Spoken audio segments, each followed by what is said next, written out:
नमस्कार, मी भाऊ तोरसेकर. तुम्ही बघत आहात प्रतिपक्ष.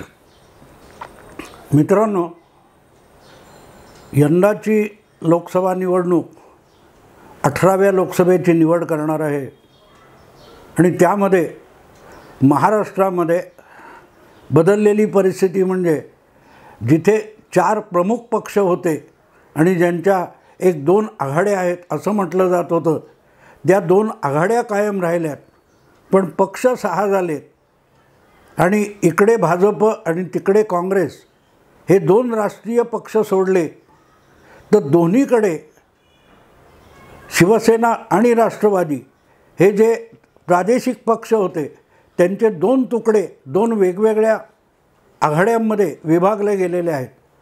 म्हणजे महाविकास आघाडीमध्ये शरद पवारांची राष्ट्रवादी, शरद पवार काँग्रेस आणि उद्धव ठाकरे यांची शिवसेना, तर भाजपसोबत एकनाथ शिंदे यांची अधिकृत शिवसेना आणि अजितदादा यांची अधिकृत राष्ट्रवादी असे 3 पक्ष इकडे आणि 3 पक्ष तिकडे अशी निवडणूक होत असताना आणि जवळजवळ 7 पैकी 2 लोकसभा मतदानाच्या फेऱ्यांची उमेदवारी अर्ज भरायची तारीख संपून गेली असतानासुद्धा महाराष्ट्रातल्या दोन्हीकडल्या सगळ्या 48 जागांच्या उमेदवारांची घोषणा होऊ शकलेली नाही. आणि मग त्या निमित्ताने किंवा त्याच्या भोवती जे काय राजकारण फिरते ते तुम्हाला माहिती आहे. त्याचा नवा तपशील मी तुम्हाला सांगायची गरज नाही.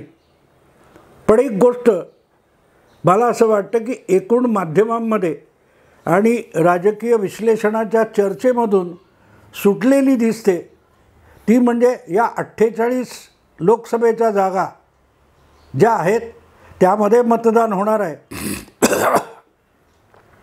पण त्यामध्ये बाकीच्या 47 जागी नॉर्मल निवडणूक होणार आहे. 1, 2, 5, 7, 15, 25 जितके उमेदवार राहतील तितके. पण एकमेव मतदारसंघ असा आहे की जिथे इतिहास घडू घातलेला आहे आणि तो इतिहास असा की ज्या लोकसभा निवडणुकीचा निकाल हा वर्षानुवर्ष निवडणुकीमागून निवडणूक ठरलेला होता, तिथे पहिल्यांदा एक तुंबळ युद्ध होऊ घातलेलं आहे, अटीतटीची लढाई होऊ घातलेली आहे. आणि तो मतदारसंघ म्हणजे शरद पवारांचा बालेकिल्ला मानला गेलेला बारामती लोकसभा मतदारसंघ आहे. 1967 साली शरद पवार पहिल्यांदा बारामती विधानसभा मतदारसंघातून विधानसभेवर निवडून गेले. त्यानंतर हळूहळू करत बारामती विधानसभा क्षेत्र आणि आसपासचा परिसर करत करत पुणे जिल्हा इतक्या आपल्या प्रभाव क्षेत्राची व्याप्ती करणाऱ्या शरद पवारांनी पुढल्या काळात संपूर्ण महाराष्ट्र कवेत घेण्याचा प्रयत्न केला. आणि शरद पवारांच्या त्या सगळ्या दिग्विजयी वाटचालीमध्ये महत्त्वाचा भागीदार किंवा साथीदार कोण असेल तर हा बारामती विधानसभेपेक्षा बारामती लोकसभा मतदारसंघ. शरद पवारांनी पक्ष बदलावेत, शरद पवारांनी नवे पक्ष स्थापन करावेत, शरद पवारांनी कुठलंही धाडस करावं, त्यांच्या मागे ठामपणे उभा राहणारा मतदारसंघ म्हणजे बारामती विधानसभा आणि बारामती लोकसभा आणि अर्थात त्याच्या प्रभावाखाली असलेला संपूर्ण जिल्हा हे गणित होतं. अशा पार्श्वभूमीवर आजच्या निवडणुकीकडे बघितलं तर बाकी सगळा आपला प्रभाव होता नव्हता तो वाऱ्यावर सोडून शरद पवारांना बारामतीचा आपला लोकसभेचा बालेकिल्ला आपल्या मुलीसाठी राखण्याची बाळी आली आहे. कारण त्यांना घरातूनच परिवारातून आव्हान उभं राहिलं आहे. आपल्या मुलीप्रमाणे ज्या पुतण्याला राजकारणातला वारस म्हणून पुढे आणलं आणि राजकारणात प्रस्थापित केलं तो पुतण्या म्हणजे अजितदादा यांनी शरद पवारांना खुलं आव्हान दिलेलं आहे. आणि गोष्ट सरळ आहे मित्रांनो, ही जी मी वारंवार सांगत आलो की शरद पवार हे बारामती लोकसभा मतदारसंघातून पराभूत होणं पुढे दिसायला सुप्रिया सुळे पराभूत होतील, पण खरा पराभव शरद पवारांचा असेल. कारण बारामतीचा निकाल जर तसा लागला तर तो पराभव फक्त उमेदवार म्हणून सुप्रियाताईंचा असेल, पण शरद पवारांचा तो संपूर्ण महाराष्ट्रातला आणि संपूर्ण देशभरच्या निवडणुकीतला सगळ्यात मोठा पराभव असेल. जसं गेल्या वेळेला अमेठी मतदारसंघात राहुल गांधी यांचा पराभव ही ऐतिहासिक घटना होती. कारण तो फक्त राहुल गांधींचा पराभव नव्हता, तर गांधी परिवाराच्या वारसाचा पराभव होता. गांधी परिवाराच्या उत्तर प्रदेश आणि अमेठीतल्या वारशाचा पराभव होता. तसा उद्याच्या निवडणुकीत जर बारामतीमध्ये सुप्रियाताईंचा पराभव झाला तर तो शरद पवारांचा दारुण पराभव असेल, ऐतिहासिक पराभव असेल. संपूर्ण महाराष्ट्रातल्या लोकसभा 2024च्या निवडणुकीतला तो सगळ्यात मोठा इतिहास ठरेल. ही एक बाजू झाली. त्याला दुसरी बाजूसुद्धा आहे. ज्या काकांनी आपल्याला राजकारणात आणलं, बोट धरून राजकारण शिकवलं, राजकारणातली वाटचाल करण्यासाठी आपल्या पायावर उभं केलं, अशा शरद पवारांना त्यांच्याच सख्ख्या पुतण्याने त्याच मतदारसंघात त्याच बारामतीमध्ये आव्हान उभं केलेलं आहे. शरद पवारांना म्हणजेच आपल्या चुलत बहिणीला पराभूत करण्यासाठी अजितदादांनी कंबर कसलेली आहे आणि त्यासाठी कोणीतरी आपला प्रतिनिधी उभा करायचा म्हणून उभा केलेला नाही, तर आपली अर्धांगी सुनेत्रा पवार यांना बारामतीच्या लोकसभा निवडणुकीच्या रिंगणात अजितदादांनी उतरवलं आहे. आणि त्याचा अर्थ सरळ असतो की पत्नी ही दिसायला असली तरी खरा उमेदवार खुद्द उपमुख्यमंत्री अजितदादा आहेत हे वेगळ्या शब्दात सांगायची गरज नाही. आपण उभा केलेला उमेदवार म्हणजे साक्षात मीच आहे हे अजितदादांनी आपल्या आजपर्यंत गृहिणी असलेल्या पत्नीला निवडणुकीच्या रिंगणात आणून दाखवलेलं आहे. आणि म्हणून काकाविरुद्ध पुतण्या किंवा नणंदविरुद्ध भाऊजे एवढं या निवडणुकीचं स्वरूप नाही, तर आधुनिक मराठ्यांच्या इतिहासामधलं हे सगळ्यात मोठं तुंबळ युद्ध आहे असंच मानावं लागेल. आणि त्याचं कारण आहे शरद पवारांची देशव्यापी ओळख काय आहे, तर स्ट्रॉंग मराठा. महाराष्ट्रातला जो सगळ्यात प्रभावशाली असा समाज घटक आहे ज्याला मराठा म्हटलं जातं, मराठा जात किंवा मराठा समाज म्हटलं जातं, त्याचा सर्वात प्रभावशाली नेता म्हणूनच शरद पवारांची देशभर ओळख आहे. आणि म्हणूनच त्यांना आव्हान आजपर्यंत इतर कोणीही कितीही दिलं तरी हे पहिलं असं आव्हान आहे की ते देणारा एक मराठा आहे. आणि तो सुद्धा परिवारातलाच मराठा आहे ज्याचं नाव अजितदादा पवार आहे. आणि त्यामुळे ही पवारांच्या कुटुंबातली मराठ्यांची भाऊबंदकी आहे असं म्हटलं तरी वावगं ठरणार नाही. आता एक लक्षात घ्या मित्रांनो की दोघांसाठी ही तितकीच सारखीच अग्निपरीक्षा आहे आणि सत्वपरीक्षा आहे. कारण अजितदादांना अजून 15-20 वर्ष राजकारणात राहायचं आहे, तर शरद पवारांची राजकीय कारकीर्द आता समाप्तीच्या जवळ येत जाण्या इतकं त्यांचं वय सरकलेलं आहे. आणि आपण कुठली लढाई लढतो याचं पूर्ण भान शरद पवारांना आहे आणि तितकंच अजितदादांना सुद्धा आहे. त्यामुळे लोकसभा 2024मध्ये बारामतीचा जो निकाल असेल ते मराठेशाहीचं, आधुनिक मराठेशाहीचं सगळ्यात मोठं निर्णायक युद्ध आहे असं मानायला हरकत नाही.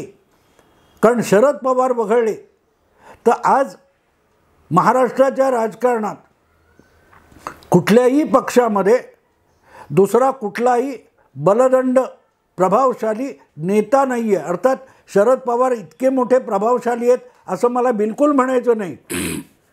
पण एक गोष्ट आहे की जे काय महाराष्ट्राच्या राजकारणात उरले सुरले प्रभावशाली मराठा नेते आहेत त्यामध्ये सर्वाधिक बलदंड म्हणावं तर शरद पवारांकडे बघावं लागतं, कारण ते आपल्या मतदारसंघाच्या बाहेर अनेक मतदारसंघांना प्रभावित करू शकतात. आत्तासुद्धा मी काल परवाच व्हिडिओ केला होता की महाविकास आघाडीमध्ये सर्वात मोठा नेता शरद पवार आहे, पण सर्वात छोटा पक्ष त्यांचा आहे. आज आपल्याकडे 5-10 खासदार निवडून आणण्याइतकी ताकद उरलेली नाही. अर्थात ती गेल्या 4-5 निवडणुकात 10 निवडणुकात सुद्धा नव्हती की शरद पवारांनी लोकसभेसाठी स्वपक्षाचे 10 खासदार निवडून आले, अशी परिस्थिती नव्हती. 5-6च्या पलीकडे पवारांची झेप लोकसभा निवडणुकीत कधी गेलीच नाही. आमदारांची संख्यासुद्धा 70-75च्या पार शरद पवार कधी घेऊन जाऊ शकले नाही. पण मराठा समाजाचं नेतृत्व करणारा यशवंतरावांच्या नंतरचा नेता म्हणून शरद पवारांकडे बघितलं गेलं, कारण तेवढीही संख्या दाखवणारा दुसरा कोणी नेता नव्हता. आणि म्हणूनच गेल्या 4 दशकामध्ये शरद पवारांनी महाराष्ट्रातला सर्वात बलशाली असा मराठा नेता हा लौकिक मिळवला. पण हे करताना त्यांनी जे कोणी इतर मराठा समाजाचे नेते उदयास येतील, होतकरू असतील, आपला प्रभाव पाडू शकतील अशी शक्यता होती, त्यांचं खच्चीकरण करण्याचे डाव अधिक खेळले.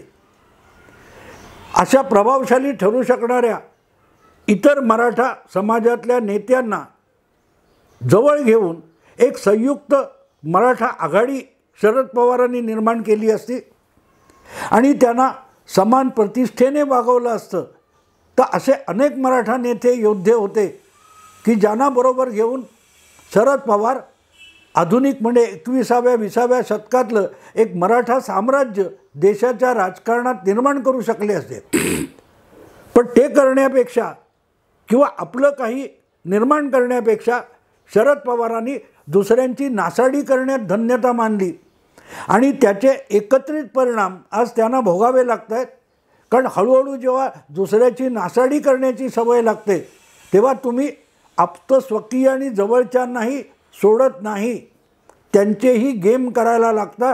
आणि ज्या वेळेला याचा अनुभव घेण्याची वेळ आली तेव्हा अजितदादांना दंड थोपटून आपल्याच काकांसमोर उभं राहायची वेळ आली. मराठ्यांच्या राजकारणात ही नवी गोष्ट नाही आहे. नेहमी घरातल्या आणि परिवाराच्या भांडणामध्ये कोणीतरी बाहेरच्याने येऊन त्या आगीत तेल ओतलं आणि त्यातूनच मराठ्यांच्या पुरुषार्थाचा पराभव झालेला आहे. पण अशी तेढ आणि बेबनाव निर्माण करण्याचं पाप बाहेरच्या कोणी केलं नाही, ते मराठ्यांमध्येच झालं. आणि हे आता खुद्द पवार परिवारामध्ये आपल्याला बघायला मिळते. आज महाराष्ट्रातले सगळ्यात बलदंड मराठा नेते कोण, तर ते शरद पवार आहेत आणि दुसरे अजितदादा आहेत. एकनाथ शिंदे मराठा आहेत, पण त्यांची ओळख मराठा नेता अशी नाही आहे, शिवसेनेचा नेता अशी आहे. आणि ही गंमत लक्षात घेतली पाहिजे. आणि मग 2024ची ही लोकसभा निवडणूक ही 2 बारामतीतल्याच कुटुंबातल्याच 2 मराठा नेत्यांमध्ये होत असेल तर त्याचा निकाल इकडे लागो किंवा तिकडे लागो, कुठल्या तरी एका प्रभावशाली मराठ्याचा महाराष्ट्रातच लज्जास्पद पराभव होणार आहे. ही गोष्ट लक्षात घेतली पाहिजे. आपण असं मानू की सुनेत्रा पवार यांचा पराभव झाला तर काय होईल याचा विचार केला पाहिजे. आणि तसाच समजा सुनेत्रा पवारांचा विजय झाला तर तो आपोआपच सुप्रिया सुळे यांचा पराभव असेल. पण तो प्रत्यक्षात या दोनही महिलांपैकी कोणाचाही विजय किंवा कोणाचाही पराभव होत नाही. तो प्रत्यक्षात अजितदादा किंवा शरद पवार यांचा पराभव होणार आहे. आणि दोघेही वयाच्या वेगवेगळ्या वळणावर येऊन उभे आहेत. अजितदादा 60च्या पार गेलेले आहेत आणि शरद पवार 80च्या पार गेलेले आहेत.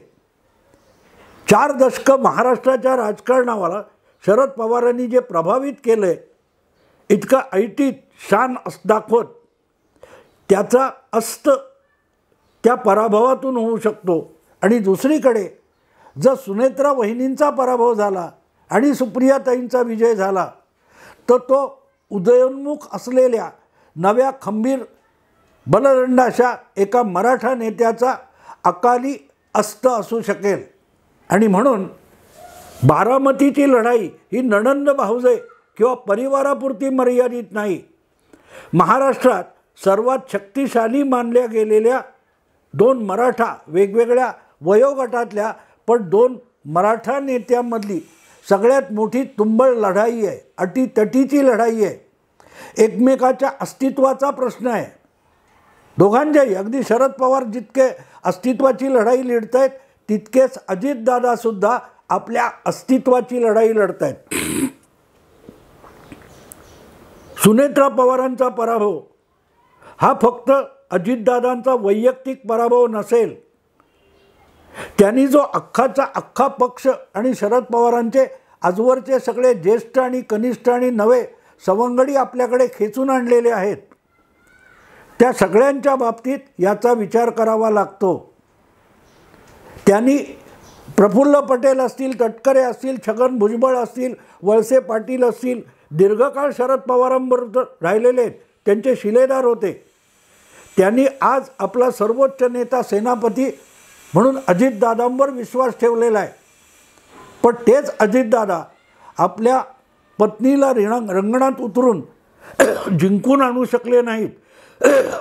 तर पुढल्या काळात अजितदादांबरोबर राहून आपल्याला राजकीय भवितव्य असेल काय, हा प्रश्न आजच्या अजितदादांच्या पक्षातल्या सगळ्या ज्येष्ठ आणि कनिष्ठ नेत्यांना सतावणार आहे. आणि त्यामुळे दादांसोबत राहायचं की काकांकडे परत शेपटी हलवत जायचं, हा प्रश्न निकाल विपरीत लागला तर अजितदादांच्या आजच्या साथीदारांच्या मनात आल्याशिवाय राहणार नाही. पण दुसरी बाजू पण बघितली पाहिजे. जर सुनेत्रा पवार जिंकल्या आणि सुप्रियाताई पराभूत झाल्या तर त्याचा परिणाम काय असेल याचा विचार करा. आजही अनेकांच्या मनात, ज्यांना आपण नेते म्हणू शकत नाही, दिग्गज कार्यकर्ते म्हणू शकत नाही, बलशाली म्हणू शकत नाही, असे अनेक लोक संभ्रमात आहेत की शरद पवारांच्या राजकारणाला काही भवितव्य उरलंय की नाही असं वाटणारा मोठा वर्ग आहे. शरद पवारांना नाकारून अजितदादांकडे न आलेला असा जो वर्ग आहे त्याच्याही मनात शंकेची पाल चुकचुकते आहे. तो अजूनही राजकारणात नसेल, निवडणुकीत नसेल, पण अजितदादांकडे उजळ माथ्याने आणि उघडपणे यायला घाबरलेला आहे असा जो वर्ग आहे. कदाचित साहेब परत जिंकले तर, साहेबांनी राजकारण फिरवलं तर, म्हणून अजूनही पवारांच्या वळचणीला बसलेला असा जो वर्ग आहे तो सुनेत्रा पवारांचा विजय झाला तर विनाविलंब थोरल्या पवारांची साथ सोडून अजितदादांच्या गोटात दाखल व्हायला 1-2 महिनेसुद्धा लागणार नाहीत. आणि म्हणून ही सगळ्यात मोठी अटीतटीची लढाई बारामतीत होऊ घातलेली आहे. आणि जितकी ती शरद पवारांची सत्वपरीक्षा आहे तितकीच अजितदादांची अग्निपरीक्षा आहे. कारण सुनेत्रा पवारांचा पराभव हा अजितदादांचं सुद्धा राजकीय भवितव्य ठरवणार आहे. अजितदादांना जर ही जागा बारामती जिंकून दाखवता आली नाही तर मग अजितदादांची महायुतीमध्ये किंवा दिल्ली दरबारी फार मोठी किंमत उरणार नाही. जितका सौदा करून 9 मंत्रिपदं घेतली, पुण्याचं पालकमंत्रीपद घेतलं, हे सगळे लाड आणि चोचले दिल्लीश्वरांनी का पुरवलेत हे विसरून चालणार नाही. अजितदादांना पुण्याचं पालकमंत्रीपद पाहिजे, चंद्रकांतदादांना बाजूला करून ते देण्यात आलं. 9 मंत्रिपदं पाहिजेत, शिंदे किंवा भाजप एवढी ती देण्यात आली. हे सगळं बारामतीमध्ये शरद पवारांचा पराभव अजितदादा करून दाखवतील एवढ्यासाठी भाजपने किंवा दिल्लीच्या नेत्यांनी, हायकमांडने मोजलेली किंमत आहे. ती किंमत सुनेत्रा पवारांच्या विजयामध्ये आणि सुप्रियाताईंच्या पराभवामध्ये वसूल होऊ शकते. आणि नाही झाली तर मग अजितदादांना महाराष्ट्राच्या राजकारणात आणि दिल्ली दरबारी किती किंमत राहील याचा विचार करा.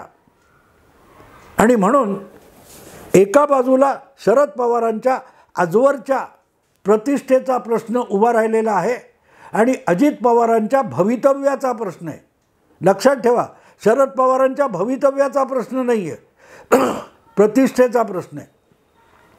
पत ज्याला बाजारात म्हणतात. सुप्रियाताई म्हणायच्या ना, 50 वर्ष झाली आपलं नाणं कसं बाजारात खण खण वाजतं.